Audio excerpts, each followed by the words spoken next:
Arestado kan pinagsararong puwersa kan San Lorenzo Ruiz Municipal Police Station, Camarines Norte 1st Provincial Mobile Force Company as in Provincial Tracker Team 2nd District an sa indang Rank 1 Municipal Most Wanted Person. Sigun sa hepe kan San Lorenzo Ruiz MPS, nahahampang sa kasong statutory rape and 20 anyos na si alias Ayi kan Purok 1 Barangay Matakong San Lorenzo Ruiz, Camarines Norte.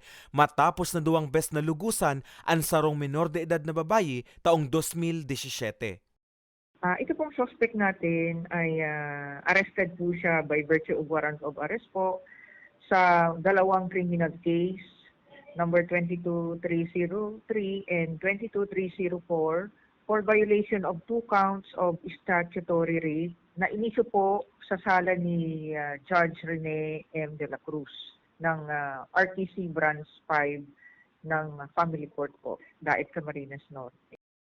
Sa ngunyan, nasa kustodiya na kan San Lorenzo Ruiz MPS ang suspect para sa magkakanigong disposisyon.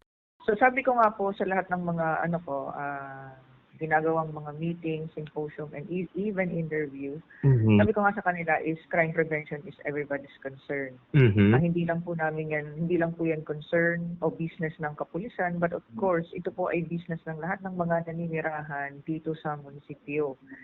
Ngayon po, napakalaki po ng tulong nila para po ma-maintain po natin ang peace and order dito po sa bayan ng San Lorenzo Ruiz. Basta yung active support lang po nila sa amin, kung may nalalaman po silang mga nagtatago dyan, may nalalaman po silang taong wag po silang mag-atubili na pumunta po sa aming mga himpilan. Meron po tayong mga himpilan sa bawat munisipyo. So pumunta lang po sila doon dahil 24/7 naman po yan open at for sure yung information na yun ay makakatulong para sa pagresolba ng mga kaso sa mga susunod pang panahon.